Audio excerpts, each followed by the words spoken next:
폐악질을 일삼은 망국의 원흉 반국가 세력을 반드시 척결하겠습니다.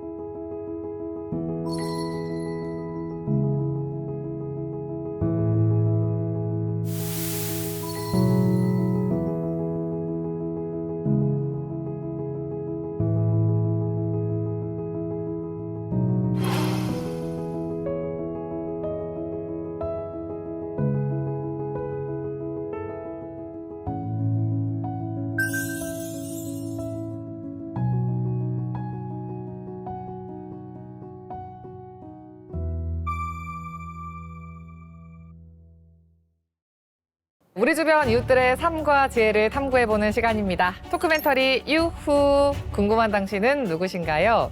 네, 2025년 새해가 밝았습니다. 2024년도 잘 마무리하셨나요? 여러분의 기억 속에 2024년은 어떻게 남아있나요? 해마다 전국의 대학 교수들이요, 그 해를 뜻하는 사자성어를 선정을 하는데요.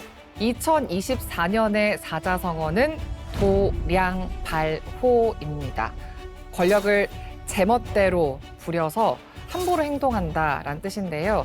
지도층의 권력 남용과 또 계속되는 갈등으로 인해서 좀 시끄러웠던, 혼란스러웠던 새 시대를 꼬집는 표현입니다. 이렇게 혼란스럽고 불안한 시기에 우리에게 가장 필요한 건 따뜻한 위로와 또 삶의 지혜를 전해줄 수 있는 큰 어른의 존재가 아닐까 싶은데요. 그래서 2025년을 맞아서 오늘은 우리 지역의 큰 어른 모시고 그분의 삶의 지혜를 좀 들어보려고 합니다. 2022년 천주교 광주 대교구 교구장으로 부임하신 이후에요, 많은 분들의 길잡이가 되고 계신 분 만나보려고 합니다. 옥현진 대주교님과 오늘 함께합니다. 안녕하세요. 안녕하세요. 반갑습니다. 반갑습니다. 이미 지역에서는 유명 인사셔서 많은 분들이 아시겠지만 그래도 시청자분들께 새해 인사 겸해서 인사 직접 부탁드립니다. 네, 안녕하세요. 저는 광주대교구 옥현진 시몬 대주교입니다. 작년에는 굉장히 국가적으로도 혼란스러운 한 해였지만 올해만큼은 국민들이 모두 마음 편안하게 살 수 있었으면 좋겠습니다. 여러분 가정에 평화를 빕니다. 워낙 또 많은 분들 앞에서 강론도 많이 하시고 하니까 카메라 앞에서 이렇게 이야기하시는 건 안 떨리시죠? 조금 떨립니다. 아니 사실 제가 지금 조금 네. 떨려서 주교님과 이렇게 함께하는 순간이 떨려서 네. 편하게 좀 진행을 해도 네, 괜찮을까요? 좋습니다. 네. 원래 이제 직함은 천주교 광주 대교구 교구장이시고 네, 네. 제가 부를 때는 대주교님이라고 부르면 네, 네. 될까요? 네. 네. 대주교님과 주교님은 큰 차이가 있어요? 큰 차이는 없고요. 네. 어떤 지역을 교구와 대교구로 이렇게 나눠집니다. 한국에는 이제 대교구가 세 곳이 있습니다. 서울대교구, 대구대교구, 광주대교구. 그럼 이제 광주대교구에는 제주교구와 전주교구가 이렇게 속해 있습니다. 사실 제가 처음 이제 만나러 오면서 네. 공부를 했을 때도 천주교 하면 생각나는 그 직함, 직책이라고 할까요? 네. 하면 신부님, 뭐 추기경님, 네. 교황님 정도인데 대교구장이라는 직함이 좀 낯설더라고요. 네. 그럼 어떤 역할을 하시는 거예요? 교구장 역할을 하는 건데요. 이 교황님은 로마의 주교입니다. 근데 이제 전 세계 가톨릭을 대표하시고요. 각 지역에 주교들이 있습니다. 주교님들이 교구장인데 이제 그 지역이 좀 넓게 관리하는 것이 대교구고 거기에 이제 대교구장 직함이 있는 것입니다. 우리나라에 세 분밖에 안 계시니까 네. 되기가 좀 어려울 것 같은데 어떤 기준으로 되시는 거예요, 대주교는? 하느님 뜻으로. 예. 네. 대주교가 되시면 네. 이제 교황청에 가서 팔리움이라는 걸 네. 받는다고 네. 알고 있습니다. 네. 2022년에 네. 직접 바티칸에 가서 받으신 걸로 알고 있는데 네, 그렇습니다. 어떤 건지 직접 설명해 주실까요? 양모로 짠 이제 목에 거는 이제 대주교 상징하는 건데요. 기도와 활동을 상징하는 십자가와 사추덕을 상징하는 십자가가 6개의 문양이 짜져 있습니다. 그래서 이제 더 무거운 책임감을 가지고 이제 교구민을 돌보라는 그런 어떤 상징물입니다. 오늘 그럼 어렵게 모셨으니까 옥현진 대주교님의 사제의 길을 한번 같이 되짚어서 가볼게요. 처음 이제 누구나 사제가 될 거라고 생각은 안 하고 될 수도 없는 거잖아요. 네. 원래부터 꿈이 성직자셨어요? 아닙니다. 어렸을 때는 아주 어렸을 때는 뭐 장군도 되고 싶고 대통령도 되고 싶었고 그냥 백성을 위하는 모습이었기 때문에 그리고 이제 점점 꿈이 작아지다가 학교 선생님 아주 좋은 선생님을 뵈면은 아 저렇게 아이들을 사랑하는 선생님이 돼야 되겠다. 그러다가 그냥 평범한 사람이 되어야 되겠다 이렇게 생각을 했었죠. 일반 대학을 가고 누님들처럼 대학 생활을 즐기고 그래야 되겠다 했는데 어느 시 한 편을 읽게 됐어요. 고등학생 때. 네. 그게 이제 로버트 프로스트의 가지 않는 길 혹은 두 갈래 길로 번역되더라고요. 네. 그 시를 읽으면서 왜 많은 사람들이 걷는 그런 평범한 길을 걸으려고 하지 많은 사람들이 걷지 않는 사제의 길을 한번 걸어보고 싶다. 그래서 남들이 가지 않는 길, 사제의 길을 가셨군요. 그럼 어린 시절부터 원래 성당에 성당에- 다녔습니다. 아, 다니셨고. 어머니 뱃속에서부터 성당에 다녔고 태어난 지 3일 만에 유아 세례를 받았고 그때 세례명을 시몬으로 받았습니다. 아, 그러셨군요. 그러니까 어렸을 때부터 자연스럽게 신앙생활을 하다가 시 한 네. 편을 만나게 되고 좀 네. 운명처럼 네. 남들이 가지 않는 길을 네. 가셨어요. 어떻게 보면 이제 천주교 신자로 남으면서 신앙생활 하는 게 남들이 많이 가는 닦아진 길일 것 같고 사제의 길, 성직자의 길을 가는 게 남들이 가지 않는 길, 좀 수풀이 우거진 길일 것 같은데 네. 그 선택하는데 좀 어려움이나 뭐 힘듦은 없으셨나요? 처음에 부모님이 흔쾌히 이렇게 승낙하시지는 않으셨어요. 그냥 평범한 인생길도 있는데 굳이 이렇게 사제가 되려고 하니 근데 사실 사제의 삶이 구체적으로 어떨 거라고는 생각 못 해봤어요. 아, 그냥 멋있게 보였어요. 신자들 앞에서 강론하고 제가 이제 어릴 때 성당 다닐 때 신부님 옆에서 이렇게 도와드리는 복사를 했어요. 이렇게 신부님을 도와서 뭐 포도주를 나른다든가 물을 나른다든가 이제 신부님 손 씻을 수건을 가지고 간다든가 또 제때 종을 친다든가 그런 역할인데 그 역할을 하면서 사제직이 좀 더 이렇게 가까워졌지 않는가 그런 꿈들이 내재되어 있었던 것 같아요. 복사를 하면서. 이야기를 나눠보니까 어렸을 때 뭐 대통령, 장군, 뭐 선생님, 네. 사제 이런 꿈들을 다 하나하나 고민해보면 뭔가 사람들에게, 많은 사람들에게 좀 긍정적인 영향, 좋은 영향을 끼치고 싶었던 그런 마음이 항상 있으셨던 것 같아요. 그랬던 것 같아요. 네.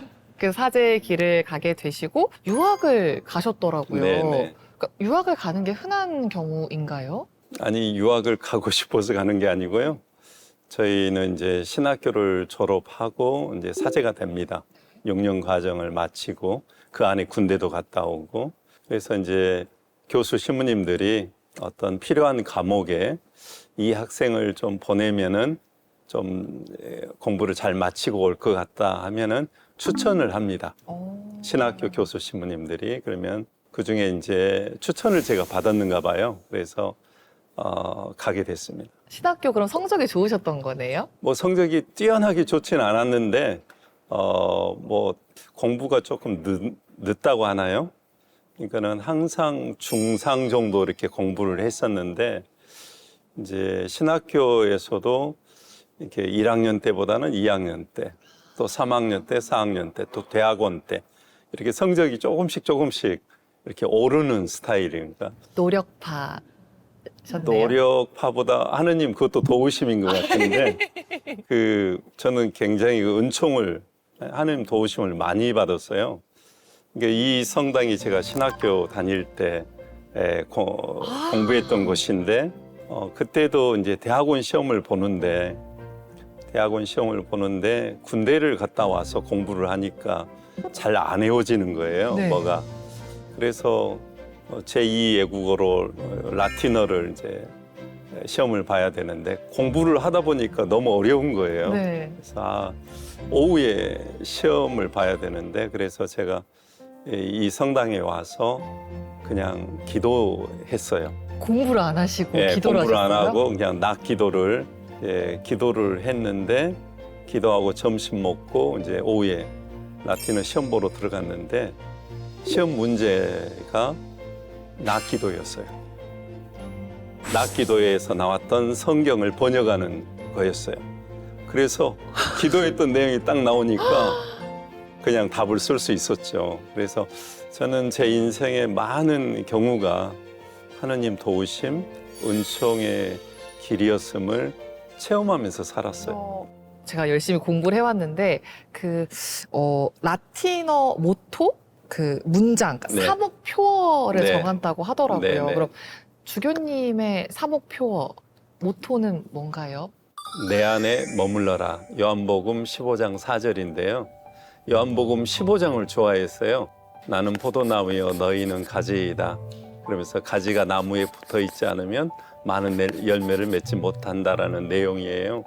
그 중에 이제 내 사랑 안에 머물러라도 있는데 아주 단순하게 마네테 임매 내 안에 머물러라. 즉 하느님 안에 머무르는 삶, 그 삶을 선택했습니다. 그리고 앞서 이제 주교님을 상징하는 그 문장이 내 안에 머물러라. 아무래도 이웃과 함께 더불어 살아가는 그런 마음을 잘 담은 정말 주교님과 잘 어울리는 문장인 것 같은데 사회 문제에도 목소리를 참 많이 내시잖아요. 그렇습니까? 네. 제가 알기로는 이제 주교가 되신 이후에 첫 일정으로 제주 강정마을 네, 가신 걸로 네. 알고 있어요. 그 당시에 이제 해군기지 건설 때문에 갈등이 심했던 상황이었는데 그곳에 또 가셨고 네. 세월호 참사 때 네. 팽목항으로 네. 직접 가셨고 이번에 이제 12.3 비상계엄 사태 이후에는 시국선언도 네. 하셨어요. 이렇게 사회 문제에 목소리를 내시는 특별한 이유가 있을까요? 특별한 이유는 없고요. 이제 예수님께서 이 땅에 오셨을 때 가난한 이들 또 어려움에 처한 이들을 이렇게 보살피시고 그들의 어려움을 이렇게 도와주려고 하셨잖아요. 그거와 마찬가지로 이 사회 또 그 시대에 가장 필요한 것이 어디인가 또 가장 가난한 곳이 어디인가를 늘 염두에 두고 있고 그리고 이제 진리가 너희를 자유롭게 할 것이라는 성경 말씀처럼 어떤 게 참 진리일까 올바름일까 그것을 이제 늘 생각하고 또 사제들하고 이제 대화도 많이 하고 저는 복음 밖에서 살려고 하지 않고 내 안에 머물러라는 모토처럼 복음 안에서 살려고 하다 보니 그런 사회적 약자들 또 어려움들 또 애언자적인 소명 이제 애언자는 아닌 것을 아니다라고 말해야 되잖아요. 네. 성명서도 마찬가지고 이제 사제들이 이 시대에 어떤 어려움에 처했을 때 애언자적인 사명을 수행하는데 그 사제단에 힘이 되어주고 싶고 나도 뜻을 같이 해주고 싶어서 이름을 올리게 된 것입니다. 저는 사실 굉장히 대단하다고 느꼈고 또 존경스럽다고 느꼈던 게 사제시고 또 워낙 많은 분들에게 영향을 미칠 수 있는 자리에 계시잖아요. 어떻게 보면 정치적인 목소리, 나의 생각을 드러내는 게 참 어려운 일일 수 있어요. 그런데도 용기를 내신 거라고 저는 생각을 하거든요. 그러니까 사제들이 일단 그 부양해야 될 가족이 없잖아요. 그래서 일반 직장인이나 어떤 그런 거와 관련 있는 분들은 목소리를 내기가 쉽지 않죠. 마음으로 함께 하더라도. 저희들은 사제라고 해서 어떤 부귀영화를 누리는 게 아니라 신자들의 영적인 선익을 위해서 돕고 또 그들을 위해서 이제 봉사하면서 이제 최저의 어떤 이렇게 보면 생활비를 받고 있어요. 그래서 그게 있든 없든 없으면 없는 대로 살 수 있는 사람들이고 또 부양해야 될 가족이 없기 때문에 그런 것으로부터 자유로워서 애언자적인 소명 그런 어떤 시대적인 사명이 요청될 때 거기에 응답할 수 있는 거라고 생각합니다. 제가 그 종교에 대해서 조금 무지한 질문일 수도 있는데 네. 어떻게 보면 사제님들, 신부님들은 교황청에 소속된 또 직원이잖아요. 네. 종교적인 목소리 말고도 이런 정치적인 목소리, 개인의 목소리를 내는 거에 대한 제재는 없는 건가요? 없습니다. 왜냐하면 한 개개인의 시민으로서 또 깨어난 어떤 지성인으로서 자기 소양껏 소신껏 하는데 물론 이제 정당에 가입하거나 어떤 당원으로서 활동하는 것은 아니니까 그리고 우리가 누구를 편드는 게 아닙니다.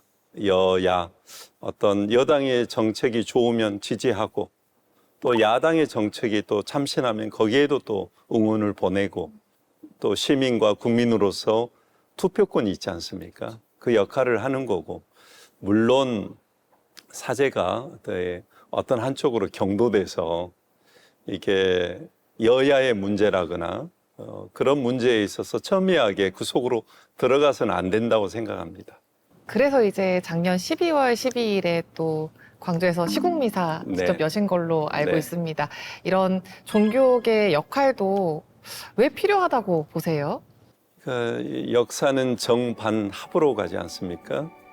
그래서 역사는 이렇게 잊어버리면 우리가 기억하지 않으면 반복되더라고요.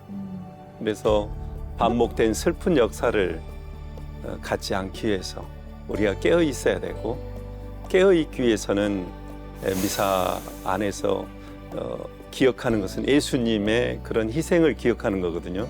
그거 마찬가지로 대한민국의 한 사람으로서 국민의 한 사람으로서 또 광주 시민의 한 사람으로서 또 5.18을 경험한 세대로서 잊지 말자고 우리가 깨어 있어야 된다고 그리고 그 충념은 또 나라를 위하는 마음이지 우리나라가 잘 됐으면 하는 바람이기 때문에 그렇게 모여서 기도를 하고 미사를 드린 것입니다. 이제 제가 초반에도 얘기를 했는데 작년 한 해 2024년 정말 힘든 한 해였잖아요. 세대 간의 갈등에 또 이제 정치적으로도 굉장히 혼란스러웠고 또 경제적으로도 너무너무 어려워서 뭐 네. 분열의 시대다 이런 말까지 나오더라고요. 혹시 작년 한 해 동안 좀 가장 많이 들으셨던 신도들의 고민, 걱정 어떤 것들 있으셨나요? 작년에 가장 어려웠던 것은 이 분열 때문에 더 서로 사랑하지 못하고 신뢰하지 못한다는 것 그리고 지도자의 역할이 얼마나 중요한지 그래서 저도 이제 스스로에게 자문합니다. 제가 교회에 어떻게 보면 큰 십자가를 지고 있고 또 책임을 맡고 있으니까 내가 잘 살아야지. 내가 잘못 살면 우리 신자들이 얼마나 힘들까? 우리 사제들이 얼마나 또 우리 수도자들이 또 얼마나 또 절망할까? 그런 상황에서 더 힘을 내고 또 일치를 또 용서를 사랑을 또 살아내려고 노력하는 것이 아닌가 싶습니다. 얘기해 주신 것처럼 정말 작년 한 해를 되돌아보면 국가가 어려워지면 국민이 얼마나 힘들어지는지를 깨닫게 됐고 또 리더의 역할이 참 중요하다 이런 걸 깨달을 수 있었던 한 해였어요. 특히나 이제 45년 만이었던 45년 만에 계엄이 터지면서 특히나 이제 우리 지역 광주 시민분들은 그날 트라우마 때문에 잠도 못 자고 며칠 내내 고통스러웠다 이런 분들이 많으시더라고요. 그 상황 함께 지켜보시면서 어떠셨어요? 저도 잠 많이 못 잤습니다. 아, 그런데 사필 규정 항상 올바름으로 나아가는 것 같아요. 그러니까 저는 굉장히 희망적이었던 게 우리 젊은이들이에요. 맞아요. 공부에 또 취업에 시달려서 이렇게 뭐 그냥 너무 힘겹게 살아가는 것은 아닌가 오히려 걱정하고 있었는데 젊은이들이 거리에서 응원봉을 이렇게 흔들 때는 정말 대한민국의 미래는 어둡지 않다. 이들이 있기에 희망차다. 오히려 저희들이 기성세대가 잘못 살아온 것들 그 잘못 산 것 때문에 이 젊은이들이 피해를 받고 사는 것은 아닌가. 젊은이들이 정말 꿈이 많은데 돈 버는 것이 또 자본주의 시대의 전부인 것처럼 그렇게 가르쳤던 것들 그런 것들이 좀 부끄럽고 미안하고 그렇습니다. 뭔가 어른으로서의 책임감과 또 사명감을 많이 느끼셨던 그렇습니다. 것 같아요. 네. 이런 세태를 보면서. 그러면 이제 주교님과 비슷한 이제 기성세대들이 앞으로 어떤 역할을 좀 해야 된다고 생각하시나요? 물론 자본주의 시대에서 물질을 무시할 수는 없지만 나만 생각하는 사고를 좀 버렸으면 좋겠다. 나뿐이라는 형용사는 나뿐이다에서 나왔다고 해요. 나만 생각하는 것. 근데 이웃들을 좀 더 바라볼 수 있었으면 좋겠다. 우리 주변의 이웃들, 가난한 이웃들, 웃어주기만 해도 서로 희망이 되잖아요. 그렇죠. 좀 어른들이 좀 더 밝은 마음으로 인사하면서 나 먼저 인사하면서 이렇게 살 수 있었으면 좋겠습니다. 그럼 어른들에게는 좀 마음을 열고 이제 인사하고 조금 더 이제 틀을 깨고 욕심을 좀 내려놓고 네, 욕심 내려놓고 살아라라는 좋은 이야기 해주셨고, 이번에 이제 주교님께서도 힘이 됐다고 하셨어요. 네. 젊은이들이 이제 광장으로 나가서 응원목 흔들면서 응원하는 모습 보고 위로가 됐다라고 하셨는데, 혹시 그 젊은이들에게도 위로와 또 응원의 한마디 해주신다면 어떤 이야기 해주고 싶으신가요? 젊은이들은 더 많은 꿈을 꿨으면 좋겠습니다. 근데 직업을 선택할 때도 그냥 돈을 많이 버는 또 힘 안 들이고 돈 버는 어떤 그런 직업보다는 정당하게 땀 흘리고 또 의미와 가치를 선택할 수 있는 직업. 사제직도 아주 좋습니다. 네, 의미와 가치를 선택할 수 있는 그런 꿈을 많이 꾸고 살았으면 좋겠습니다. 외국인들 중에서도 그냥 자기 전문직을 가지고 선교사로 봉사 나가는 젊은이들도 많습니다. 근데 우리는 너무 미래에 대해서 자본이 나를 안정감 있게 해줄 거다. 물질만 풍요로우면 편안할 거다라는 생각을 갖고 있는 것 같아요. 근데 좀 더 그 생각에서 벗어나서 꿈을 더 많이 꾸고 의미 있는 일, 가치 있는 일, 그걸 더 선택하면서 살았으면 좋겠습니다. 뭔가 저한테 하시는 얘기인 것 같아서 마음이 조금 네. 위로가 되면서도 또 한편으로는 저도 너무 자본만 쫓으면서 살았던 게 아닌가 반성도 되고 그렇습니다. 그리고 저처럼 젊은 친구들이 또 고민이 많거나 상담하고 싶을 때 네. 주교님 많이 찾으실 것 같아요. 네, 지금 젊은이들하고 코로나 때부터 했던 게 이제 복음 나누기, 성경 말씀을 또 이렇게 나누고 있는데 한 7, 8명이 지금 코로나 끝나면 안 하려고 했는데 계속 하자고 그래가지고 지금 젊은이들하고 복음 나누기 하고 있습니다. 혹시 저도 오늘 이 기회를 좀 빌려서 네. 고민 상담을 좀 해도 네, 될까요? 언제든지 네. 오십시오. 네. 요즘 이제 SNS가 워낙 발달하면서 물론 좋은 점도 있지만 남들과 나를 비교하는 게 너무 쉬워진 것 같아요. 네. 뭔가 다른 사람보다 내가 못한 것 같으면 좀 불행하다는 생각이 많이 들어서 이렇게 좀 비교하는 마음에서 벗어나서 그냥 나 자체만으로도 행복해지고 싶다라는 생각이 들고, 뭔가 남들의 시선에서 봤을 때 좋아 보이는 게 아니라 내 스스로가 행복할 수 있는 가치 있는 일을 그냥 하고 싶은데 그게 참 쉽지 않더라고요. 이거 어떻게 해야 그러시죠. 될까요? 자본주의 시대는 항상 자본을 더 가져야지만 행복하다고 선전을 하고 있죠. 그러나 뭘 많이 갖는다고 해서 꼭 내 내면적인 행복이 채워지는 건 아니에요. 어떨 때는 그런 욕심들을 비워내면 비워낼수록 행복해져요. 나누면 나눌수록 행복해져요. 그런데 그 행복감은 체험을 해야지만 얻을 수 있는 거예요. 체험하지 않으면 행복하지 않아요. 그리고 뭘 더 가져야지만 행복하다고 하는 것은 뭐 지구에 있는 걸 모든 걸 다 가진다고 해도 그거는 채워지지 않아요. 그 갈증은. 뭔가 자꾸 비교해서 내가 더 나아지려고만 생각을 했지 누군가를 나아지게 하기 위해서 내가 도움을 줄 생각을 먼저 못 해봤던 것 같아요. 고민이 해결됐습니다. 네, 네. 그리고 또 하나 이제 여쭤보고 싶은 게 요즘 이제 갈등이 굉장히 심한 사회잖아요. 그래서 소통도 잘 안 되고 누군가를 미워하고 나와 다르면 그냥 싫어하고 이런 마음들이 너무 많아요. 온라인상에만 봐도 댓글창을 보기가 요즘 좀 무섭더라고요. 네. 너무 좀 심하고 남을 비난하고 헐뜯는 말들이 너무 많아서 이런 갈등들은 좀 사회 곳곳에 있잖아요. 어떻게 해결을 할 수가 있을까요? 제 마음에 이제 사랑으로 채워져야 되는데 가장 가까이에 있는 사람, 나를 힘들게 하는 사람을 품어줄 수 있는 마음이 있으면, 그러니까는 그 댓글에다가 나쁜 말 또 심한 말을 쓰는 사람도 저는 사랑을 이렇게 체험하고 위로를 체험하면 그런 글을 안 쓰게 돼요.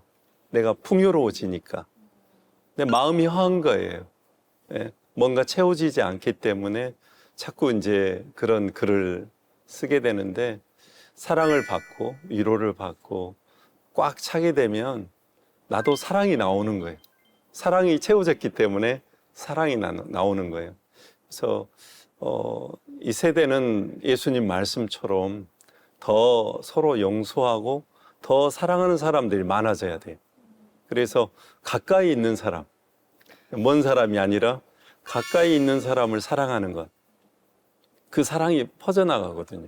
제가 올해 새해 목표로는 가까이 있는 이웃을 사랑해 보겠다. 이걸로 목표로 한번 삼아보겠습니다. 수학 공식이 있어요. 수학 공식이 있어요? 5 빼기 3은 2, 네. 2 더하기 2는 4. 오해가 있는 사람은 상대방 입장에서 빼기 3번 생각해주면 이해가 생기고, 이해를 더하면 사랑이 생긴다. 5 빼기 3은 2, 예. 2 더하기 2는 4. 예. 제가 꼭 사무실 책상에 적어 놓겠습니다. 예. 올해 예. 목표로 가르침 잘 새기겠습니다. 아니, 이렇게 상담을 잘해주시는 이유가 있더라고요. 평소에 별명이 옥배려라고 네. 하시던데 알고 계셨나요? 아니 뭐 이렇게 카드나 이런 데 보면 써져 있더라고요. 인정하시나요? 좀 따뜻한 배려를 하려고 노력하는 편입니다. 예를 들면 어떻게 배려를 좀 하세요, 평소에? 저 사람이 더 필요하겠다 생각하는 것은 저에게도 필요한 것이지만 나눕니다. 나도 지금 필요하고 가지고 싶을 수도 있잖아요. 물건이라는 것은 애착을 느끼면 끝이 없어요. 근데 비워내면 그렇게 가벼워요. 저도 막 이렇게 대주교가 되다 보니까 선물도 많이 받아요. 근데 다 쓰지 못해요. 제가 받는 것들 나누지 않으면, 그때 나누면 많은 사람들의 행복해지잖아요. 이제 2025년 새해잖아요. 마지막으로 또 우리 지역의 큰 어른이시잖아요. 우리 지역민들이 이번 2025년도 좀 잘 무탈하게 보내라고 응원 한마디 또 해주신다면. 네, 광주 시민 여러분, 참 큰 고비고비마다 대동단결의 시민정신으로 어려움을 이겨나갔습니다.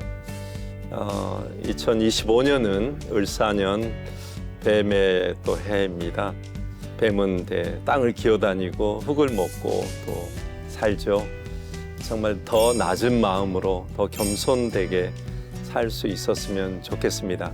그렇지만 지혜롭게, 뱀은 또 지혜의 상징이기도 합니다. 또 병원에 가면 또 의료의 기구의 앰뷸런스에도 이제 그런 상징들이 있는데, 아프지 마시고 가족 모두 건강하시길 빕니다.